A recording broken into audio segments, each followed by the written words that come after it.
I remember the first time I saw Owen Larkin. It was one of those blistering summer days, the kind that leaves you feeling sticky and tired. I was part of a dental outreach program, traveling to rural communities to provide free checkups.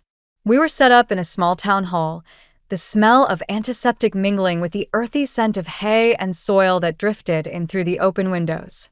"Hey, you must be Marin," a deep voice said, snapping me out of my thoughts. I turned to see Owen, his broad shoulders filling the doorway. He had this easy smile, the kind that makes you feel like you've known him forever, and I couldn't help but smile back. "That's me," I replied, wiping my hands on my scrubs. "And you must be Owen. Thanks for helping us set up today." He nodded, his eyes crinkling at the corners. "No problem. My boys are getting their checkups, so I figured I'd lend a hand." As we worked, I found myself drawn to his warmth and the way he spoke about his sons, Finn and Leo. There was a kindness in his voice that resonated with me, a promise of family that I had been yearning for. But there was something else too, a heaviness that lingered in his words, like an unspoken burden. Later that evening, Owen invited me to dinner at his family's farm. I was eager to see more of his world, to understand the life he was offering. The farmhouse was charming, with its creaky wooden floors and the smell of fresh bread wafting from the kitchen. I was introduced to his parents, Gladys and Harold, who greeted me with polite smiles that didn't quite reach their eyes. As we sat down to eat, conversation flowed easily at first. Owen's sons were delightful, Finn with his curious questions and Leo with his shy smiles. But beneath the surface, I could feel an undercurrent of tension, especially from Gladys. Her eyes flicked over me like she was assessing an intruder. "So, Marin," Gladys said, her voice sharp enough to cut through the chatter. "How do you find farm life? It's quite different from what you're used to, I'd imagine." I hesitated, feeling the weight of her scrutiny. "It's definitely different," I admitted, trying to keep my tone light. "But I'm enjoying it so far." Gladys gave a thin smile, her gaze unwavering. "It takes a certain kind of person to handle it. Not everyone's cut out for this life." The words hung in the air, and I felt a flicker of doubt. Was she right? Could I really fit into this world, or was I just fooling myself? After dinner, I overheard a conversation between Owen and his mother. I hadn't meant to eavesdrop, but their voices carried through the open window as I helped Finn and Leo with a puzzle in the living room. "She seems nice," Owen was saying, his tone defensive. "Nice isn't enough, Owen," Gladys replied, her voice low but firm.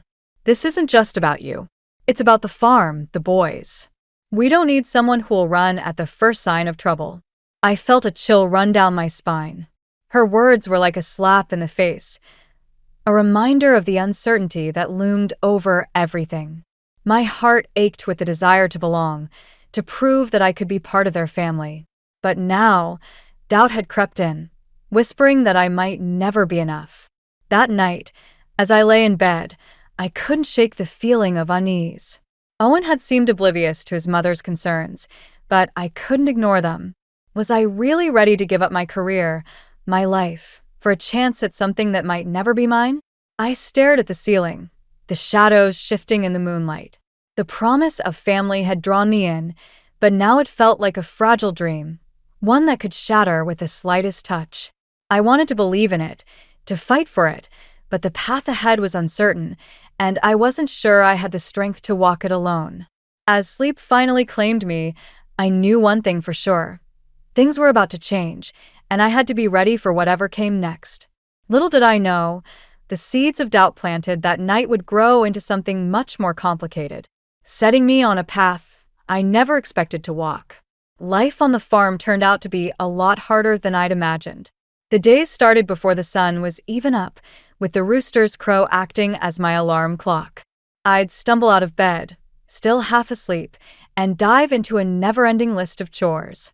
Feeding the animals, collecting eggs, and tending to the garden became my new normal. It was exhausting, and I felt like I was constantly playing catch-up. Owen was always busy, his focus entirely on the farm. He'd leave early and come back late, covered in dirt and sweat, with barely a moment to spare for a conversation. It was like living with a ghost, present but distant. I tried to talk to him about my day, about how hard I was finding everything, but he'd just nod, his mind clearly elsewhere. One afternoon, as I was struggling to fix a broken fence, Finn came over, watching me with those big, curious eyes of his. "Do you miss your old job?" he asked, his voice barely above a whisper. I paused, wiping my brow with the back of my hand. "Sometimes," I admitted, "but I wanted to be here, with you and Leo." He nodded, chewing on his lip thoughtfully. "Grandma says you might not last, that you're too soft for this." The words stung, even though they were just a child's innocent observation. I forced a smile, ruffling his hair. "Well, I'm tougher than I look." But the truth was, I wasn't so sure. Gladys's words echoed in my mind, feeding my insecurities. She seemed to take every opportunity to point out my shortcomings, her disapproval hanging over me like a dark cloud. I tried to brush it off, to focus on the boys and making a home here, but it was hard not to feel like an outsider. One evening, after a particularly grueling day, I found myself in the kitchen with Gladys. We were preparing dinner in silence, the only sound the rhythmic chopping of vegetables. I could feel her eyes on me, weighing and judging. "You know," she said finally, breaking the silence, "Owen's late wife, Sarah, she was a natural at this. Took to it like she was born for farm life." I nodded, unsure of what to say. It felt like a comparison I could never win, a shadow I could never step out from under. "She knew how to keep things running smoothly," Gladys continued, her tone almost nostalgic. "It's not easy, managing all of this." "I'm trying," I said softly, my hands stilling on the knife. She gave a non-committal hum, turning back to her task. "Trying is good, but sometimes it's not enough." Her words lingered long after the conversation ended, gnawing at my resolve. I wanted so desperately to prove myself, to show that I could be part of this family.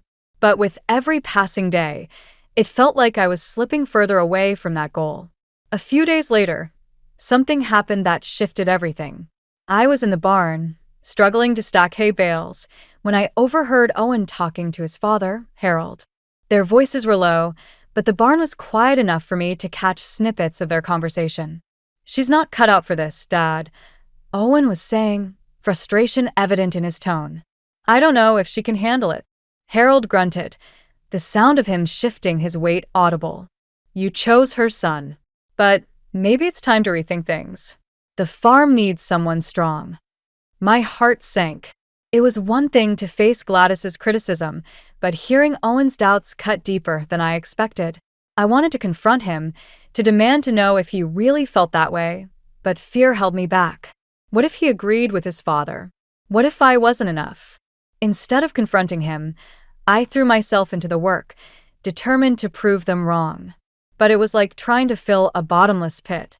No matter how hard I worked, it never seemed to be enough to change their minds. That night, as I lay in bed, staring at the ceiling, I realized something had to give. I couldn't keep going on like this, pretending that everything was okay when it clearly wasn't. I needed to find a way to bridge the gap between us, to show Owen that I was in this for the long haul. But as I drifted off to sleep, a new fear crept in. What if I was fighting a losing battle? What if the family I wanted so desperately was slipping through my fingers, and I was powerless to stop it? The uncertainty gnawed at me, leaving me restless and anxious. I didn't have the answers yet, but I knew I had to find them soon. Because if I didn't, I risked losing everything I'd worked for, everything I'd dreamed of. And that was a reality I wasn't ready to face. The attic was a place I'd avoided since moving in. It was dusty and cramped, with cobwebs hanging like ghostly curtains. But Owen had asked me to find some old photo albums, so there I was, sifting through boxes that hadn't been touched in years. I was about to give up when I stumbled upon a small, unmarked box tucked away in the corner. Curiosity got the better of me, and I pulled it out, blowing off the layer of dust. Inside, I found a collection of letters tied with a faded blue ribbon. The handwriting was neat and familiar, and as I read the first letter, my heart sank. They were from Sarah, Owen's late wife. Her words painted a picture that was both intimate and haunting. She wrote about feeling trapped, about the unyielding expectations from Owen's family, and the pressure to be someone she wasn't. It was like reading my own fears and doubts laid bare. The letters revealed a side of Owen's family I hadn't fully seen, a toxic undercurrent that had quietly eroded Sarah's spirit. She spoke of feeling isolated, of being judged for every decision, every misstep. It was a mirror of my own experience, and the realization hit me like a punch to the gut. I was still processing this when Owen called from downstairs, his voice pulling me back to the present. I quickly tucked the letters back in the box and hid it behind some old clothes. As I descended the stairs, my mind was racing. How much of what Sarah wrote was still true? Was I heading down the same path she had? That evening, the tension in the house was palpable. Owen seemed distracted, his mind elsewhere as we ate dinner in silence. I wanted to confront him, to ask about the letters, but the words stuck in my throat. Instead, I watched him, searching for signs that he was aware of the storm brewing around us. After dinner, I found myself alone with Gladys in the kitchen. She was washing dishes, her movements methodical and precise. I hesitated, then decided to take a leap. "Gladys," I began, my voice steady. "Did you know Sarah felt overwhelmed here?" She paused, her hands stilling in the soapy water. "Sarah was sensitive," she said finally, her tone dismissive. "Farm life isn't for everyone." But she felt trapped. I pressed, my heart pounding, like she couldn't be herself. Gladys turned to face me, her expression unreadable. "We all have our roles, Marin. It's about knowing your place and doing what's necessary." Her words lingered long after she left the room, a chilling reminder of the expectations that weighed on me. I felt a growing sense of urgency, a need to protect myself and the boys from the same fate that had befallen Sarah. The next day, while Owen was out in the fields, I called Joy. Hearing her voice was like a lifeline, a reminder that I wasn't alone. "Joy, I found something," I said, keeping my voice low. "Letters from Sarah." She was struggling just like I am. Joy was silent for a moment, then she spoke, her tone firm. "Marin, you need to think about what's best for you and the boys. If things are as bad as they seem, you might need to leave." Her words echoed in my mind, but the thought of leaving was terrifying. I'd worked so hard to build a life here, to be a part of this family.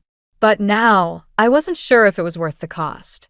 That night, as I lay in bed, I couldn't shake the feeling that something had to change. The letters had opened my eyes to the reality of my situation, and I couldn't ignore it any longer. But how could I confront Owen without tearing everything apart? The next morning, I decided to talk to him. I found him in the barn, repairing a piece of equipment. He looked up as I approached, wiping his hands on a rag. "Owen, we need to talk," I said, my voice firm. He nodded, setting the rag aside. "What's on your mind?" I hesitated, then took a deep breath. "I found Sarah's letters. She was struggling, Owen, just like I am." His expression shifted, surprise giving way to something darker. "Those letters were private," he said, his voice tense. "I know," I replied, my heart racing. "But they're important. They show a side of this family that's hurting us." He looked away, his jaw clenched. "This farm is everything, Marin. It's my legacy, my responsibility. But what about us?" I asked, desperation creeping into my voice. "What about the boys?" He didn't answer, and the silence stretched between us, heavy and oppressive. I realized then that the farm would always come first for Owen, no matter the cost to his family. As I walked away, my mind was made up. I had to protect myself and the children, even if it meant leaving behind the dream I'd fought so hard to build. The letters had been a wake-up call, and I couldn't ignore them any longer. It was time to take action before it was too late. The days seemed to stretch endlessly, each one blending into the next as I wrestled with the decision looming over me. The letters from Sarah had opened my eyes, but they also left me with a gnawing sense of urgency. I needed to protect Finn and Leo, to shield them from the same toxic dynamics that had consumed Sarah. but leaving was easier said than done. One evening, as I sat at the kitchen table, my head in my hands, Owen walked in. He looked exhausted, the day's labor etched into his features. He paused, sensing my turmoil, but said nothing. Instead, he grabbed a beer from the fridge and joined me at the table, the silence between us heavy with unspoken words. "You've been quiet," he said finally, his voice gruff. I looked up, meeting his gaze. "There's a lot on my mind." He nodded, taking a sip of his beer. "Farm life will do that to you." I wanted to scream, to make him see that it wasn't just the farm. It was everything, the expectations, the unyielding pressure, the feeling of being trapped. But instead, I just nodded, the words refusing to come. The next morning, I found myself in the barn with Finn and Leo.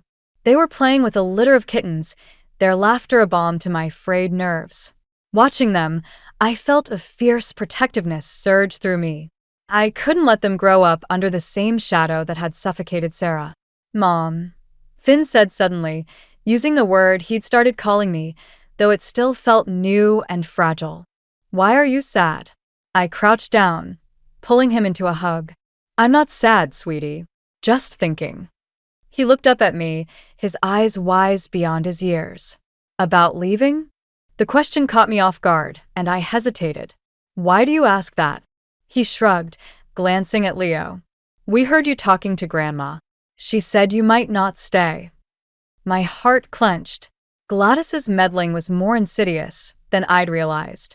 "I'm not going anywhere without you two," I promised, my voice steady despite the turmoil inside. Later that day, as I was hanging laundry, Gladys approached, her expression as unreadable as ever. "You're causing quite a stir," she said, her tone light but with an edge that made my skin prickle. I folded a sheet, trying to keep my voice calm. "I'm just trying to do what's best for the boys."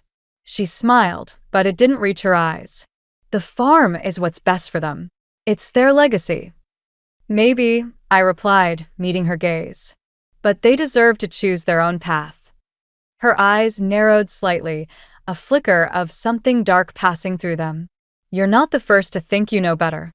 The implication was clear, and it hit me like a cold wind. Sarah had tried to change things too, and look where it had gotten her.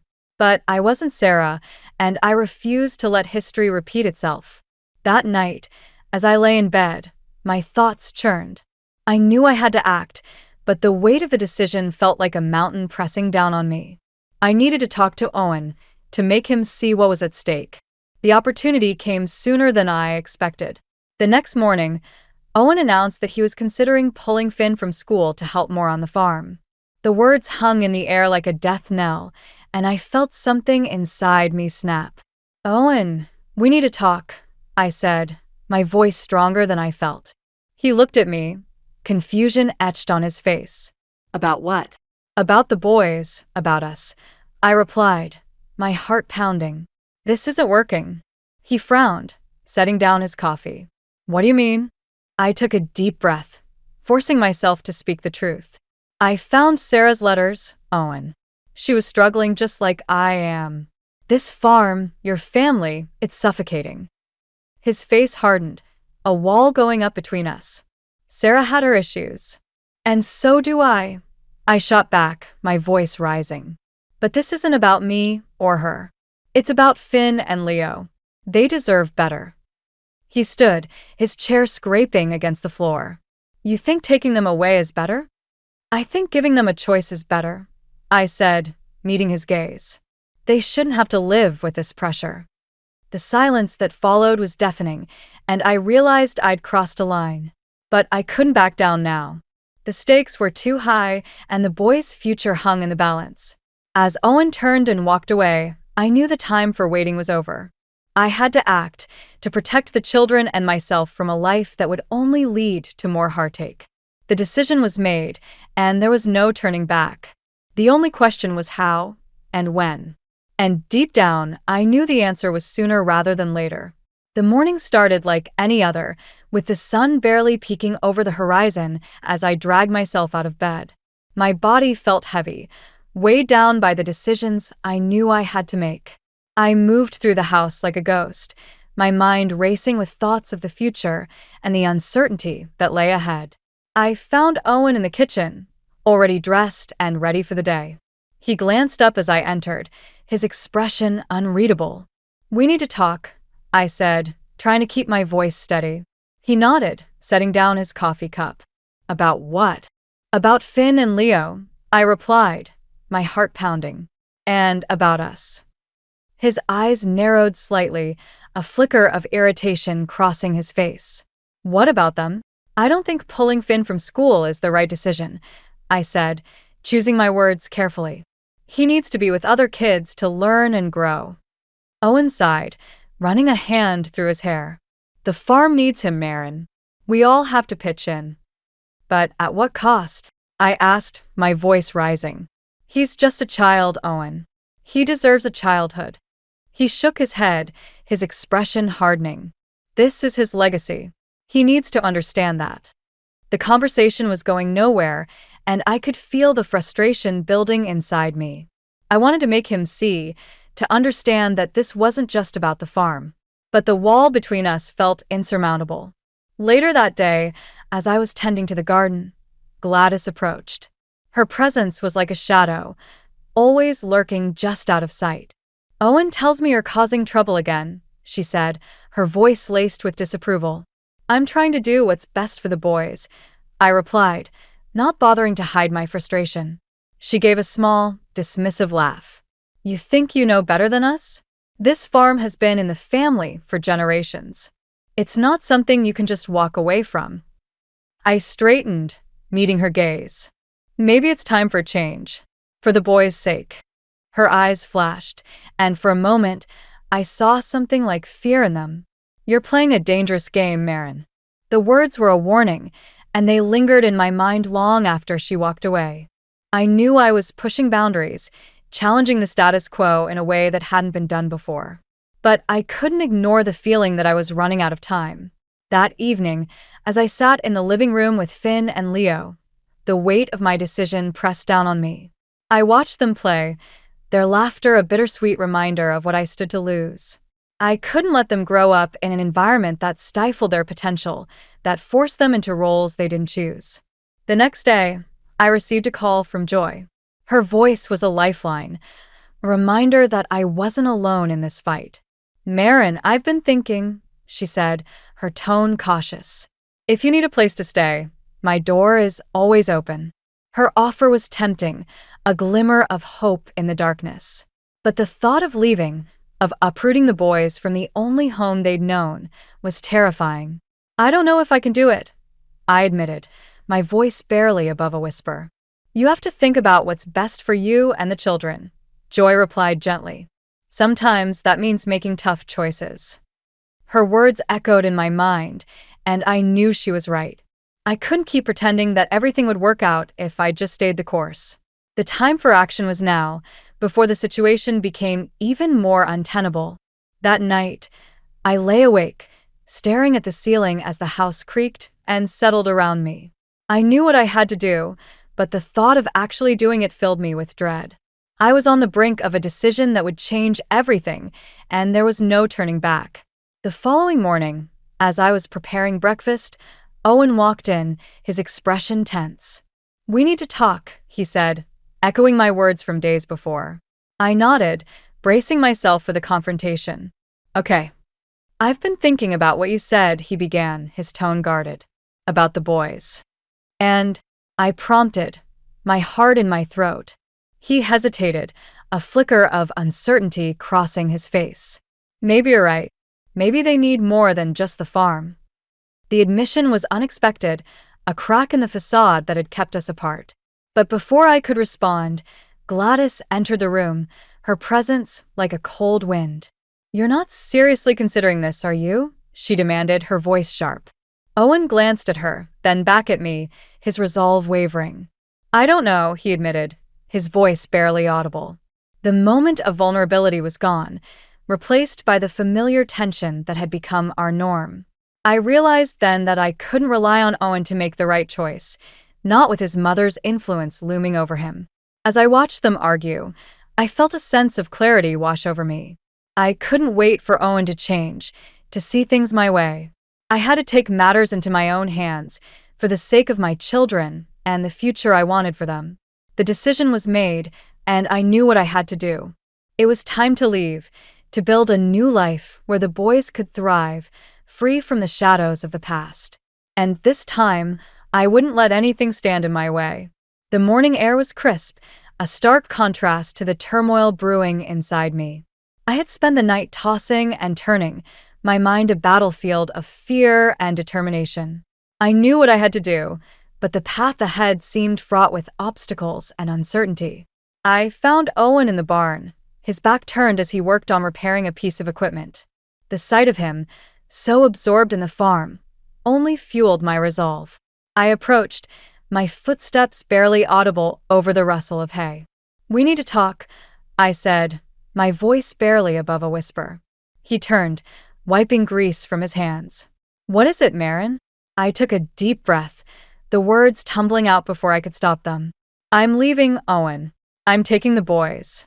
His expression shifted from confusion to disbelief, then to anger. "You can't be serious." "I am," I replied, my voice steady despite the tremor in my hands. "This isn't the life I want for them. Or for me." He shook his head, a bitter laugh escaping his lips. "You think you can just walk away? This is their home." "It's not a home if it feels like a prison," I shot back, the words sharper than I intended. The silence between us was thick with tension, each of us unwilling to back down. I could see the hurt in his eyes, but I couldn't let it sway me. "Not now." "You're making a mistake," he said finally, his voice low. "Maybe," I admitted, "but it's my mistake to make." I turned to leave, my heart pounding in my chest, when his voice stopped me. "What about the farm? The legacy?" I paused, glancing back at him. "I can't sacrifice my happiness or the boys' future for a legacy. They deserve a choice." As I walked away, I felt both liberated and terrified. I had taken the first step, but the road ahead was daunting. I had no idea how I was going to make it work, but I knew I had to try. Back in the house, I found Finn and Leo playing quietly in the living room. Their innocence was a stark reminder of why I was doing this. I knelt beside them, my heart aching with the weight of what I had to say. "Boys," I began, my voice soft. "We're going on an adventure." Finn looked up, his eyes wide with excitement. "An adventure?" "Yes," I said, forcing a smile. "We're going to visit Aunt Joy." Leo's face lit up, and he clapped his hands. I love Aunt Joy. Their enthusiasm was infectious, but it also made the reality of our situation hit home. I was uprooting their lives, taking them away from everything they knew. But I had to believe it was for the best. As we packed a few essentials, I felt a pang of guilt. I was leaving behind more than just a house. I was leaving behind a dream I had once cherished.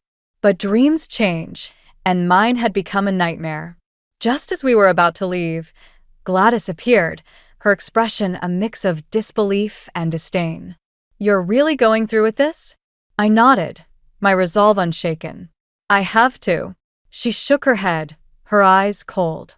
"You're making a big mistake, Marin. You'll regret this." "Maybe," I said, echoing my earlier words to Owen. "But I have to do what's right for us." Her gaze lingered on me, and for a moment, I thought I saw a flicker of something like regret. But it was gone as quickly as it had appeared, replaced by the familiar mask of disapproval. As we drove away from the farm, I felt a mix of fear and relief. The road stretched out before us, a path to a new beginning. But the weight of uncertainty hung over me, a constant reminder of the challenges ahead. When we arrived at Joy's, her warm embrace was a balm to my frayed nerves.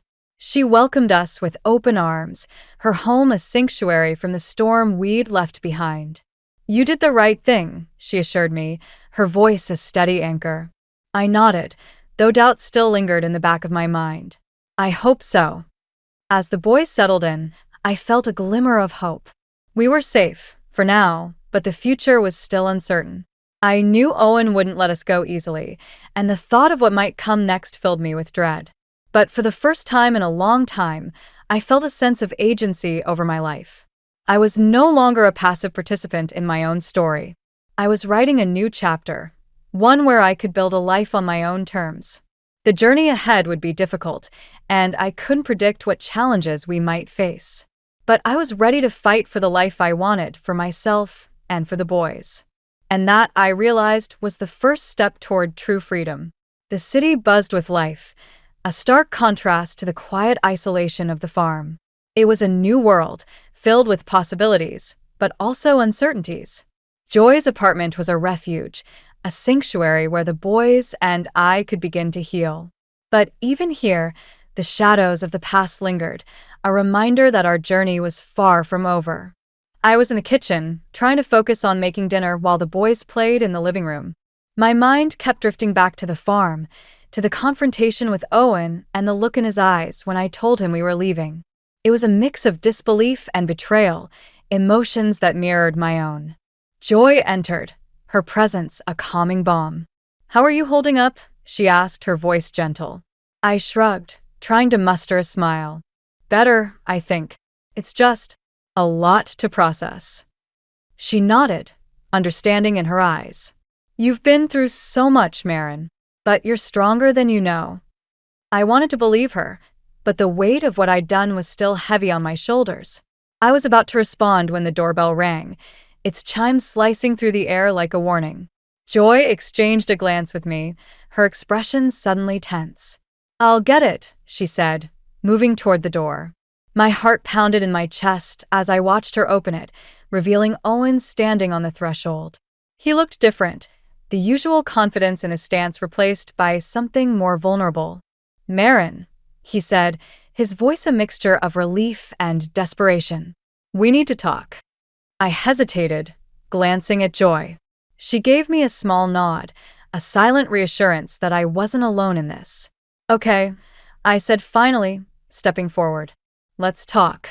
We moved to the balcony, the city lights twinkling below us like stars. The air was cool, a gentle breeze ruffling my hair as I faced Owen. "I didn't come here to fight," he began, his voice subdued. I need to understand." I crossed my arms, trying to steady my racing heart. "Understand what, Owen?" "Why you left," he said, his eyes searching mine. "Why you took the boys." I took a deep breath, the words tumbling out before I could stop them. Because I couldn't stand by and watch them become trapped in a life they didn't choose. I couldn't let them lose their childhood. He nodded slowly, pain flickering across his face.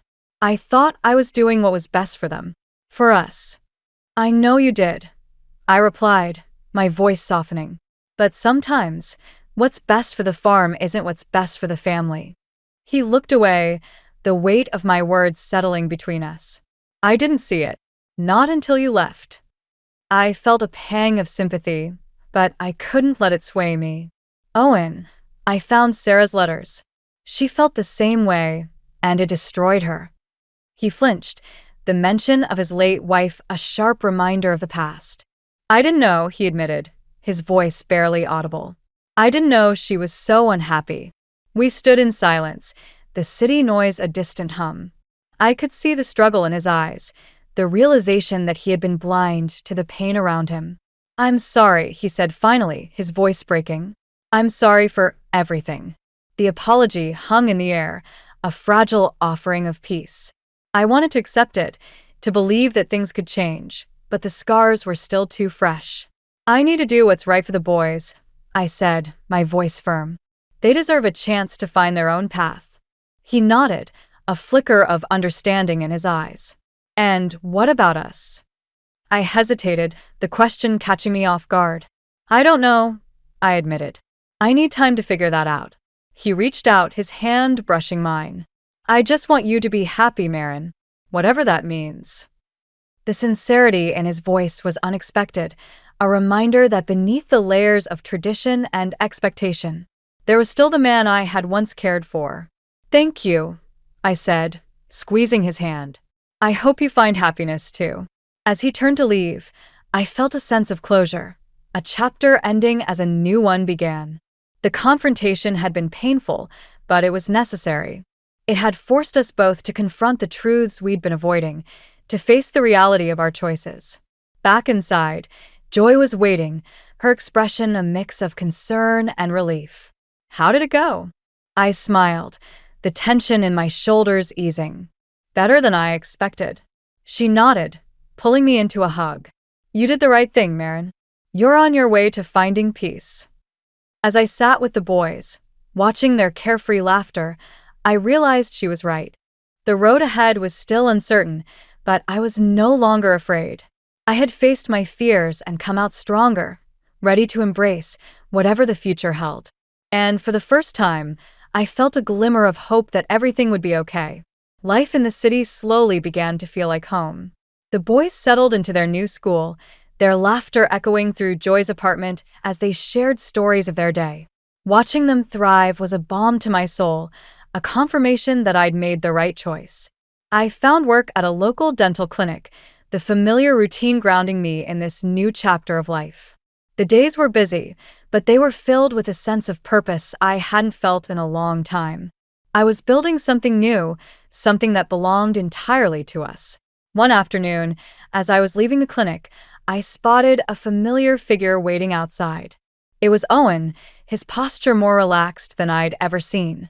He wore a tentative smile, and I felt a flicker of surprise at the change in him. Marin, he greeted, his voice warm. Can we talk? I nodded, gesturing for him to join me at a nearby cafe. As we sat down, the air between us felt different, less charged with tension and more with understanding. I've been doing a lot of thinking, Owen began, his gaze steady. About everything. I listened, my heart open but cautious. What have you realized? He sighed, glancing out the window before meeting my eyes again. I was holding on too tightly to the past, to the farm. I thought I was doing it for the boys, but I see now it was for me. His admission was unexpected, a glimpse into the transformation he'd undergone. The boys are happy here, I said softly. They're thriving. I can see that, he replied, a hint of sadness in his voice. And I'm glad. I want what's best for them and for you. I reached across the table, placing my hand over his. Thank you, Owen. That means a lot. We sat in silence for a moment, the weight of our shared history hanging between us. It was a moment of closure, a chance to lay old ghosts to rest. I've decided to sell the farm, Owen said suddenly, his voice steady. It's time for a new chapter for all of us. The news was a shock, but it felt right.